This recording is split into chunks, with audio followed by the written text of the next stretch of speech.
Tentara Nasional Indonesia. Itu. Update KKB yang di Yahukimo dong Pak, saat ini seperti apa? Iya, jadi memang kalau bicara yang kemarin ya, penyerangan KKB di Yahukimo, kita tahu bahwa di Papua ini kan banyak propaganda yang memang menyasar kepada pemerintah Indonesia. Nah, tentunya pelibatan TNI ataupun aparat lain di Papua ini adalah bentuk dari hadirnya negara. Kita menginginkan Papua itu yang sejahtera, sama seperti dengan provinsi-provinsi lain yang ada di Indonesia. Nah, operasi-operasi yang dilakukan itu memang menggunakan beragam pendekatan, mulai dari kesejahteraan, kemudian pendidikan, ekonomi, sampai dengan keamanan. Karena kita tahu bahwa di Papua memang ada isu organisasi yang menamakan dirinya OPM, yang memang sering melaksanakan propaganda, dan bahkan terkait dengan insiden terakhir itu yang disasar adalah warga sipil. Ada 11 penambang ilegal yang memang menjadi korban dan diperlakukan secara tidak manusiawi. Mereka dibunuh dengan sadis, bahkan ada yang organ tubuhnya terpotong ya. Ini tentunya juga perbuatan yang memang tidak bisa ditolerir karena sudah melanggar kemanusiaan. Walaupun mungkin ada statement dari OPM yang menyampaikan bahwa itu adalah agen-agen intelijen. Nah, kita makanya dalam proses evakuasi ini memang saat ini mengedepankan kepolisian untuk membuktikan bahwa yang dijadikan korban oleh OPM itu benar-benar adalah warga sipil. Mungkin teman-teman media masih ingat beberapa waktu lalu itu ada juga guru, bahkan pada saat beberapa waktu lalu juga ada juga tenaga kesehatan yang memang mendharma baktikan untuk membangun Papua.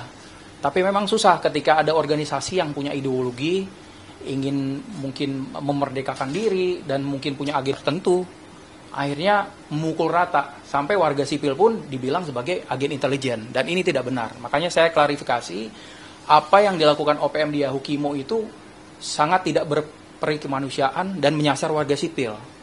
Jadi propaganda yang dilakukan dengan menyebutkan bahwa itu adalah agen intelijen dari TNI itu sama sekali tidak benar.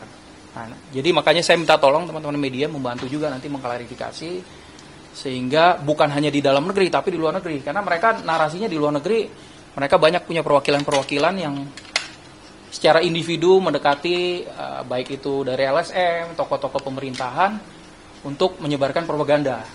Nah, dewasa ini kita tahu bahwa ada misinformasi itu masih bisa dimaklumi, mungkin secara tidak sengaja. Tapi ketika kita melihat disinformasi atau malinformasi, itu adalah memang penyesatan informasi yang dilakukan untuk merusak dan menyesatkan pemikiran ataupun persepsi yang melihat ataupun mungkin membaca.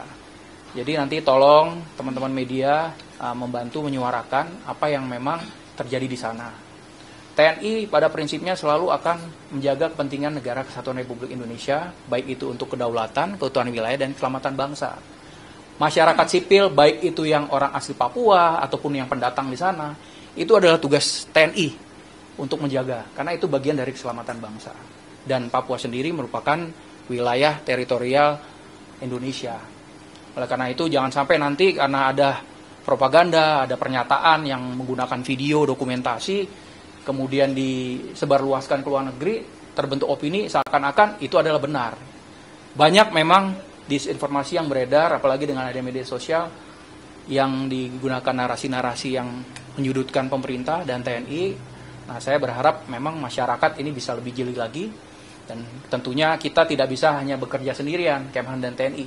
Berbicara Papua ini adalah harus multidimensional, karena saya sampaikan tadi ada isu kesejahteraan di situ, pendidikan, ekonomi, kesehatan, termasuk sampai dengan keamanan. Itu proses evakuasinya sudah selesai atau kemudian masih berlangsung ya, karena untuk pos yang terdekat jaraknya juga cukup jauh. Dan langkah yang diambil, yang diputuskan oleh Mabes TNI adalah kita mengedepankan teman-teman dari kepolisian untuk membuktikan bahwa tidak ada sama sekali koneksinya warga sipil yang sudah dibantai oleh mereka, oleh OPM secara membabi buta. Ada kurang lebih sekitar 11 yang menjadi korban, kemudian dikait-kaitkan bahwa itu adalah agen intelijen.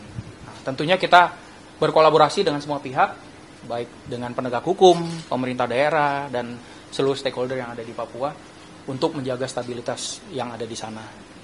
Pak Karo, terakhir mungkin update yang soal dugaan mobil dinas Kemenhan. Oh iya. ada update mungkin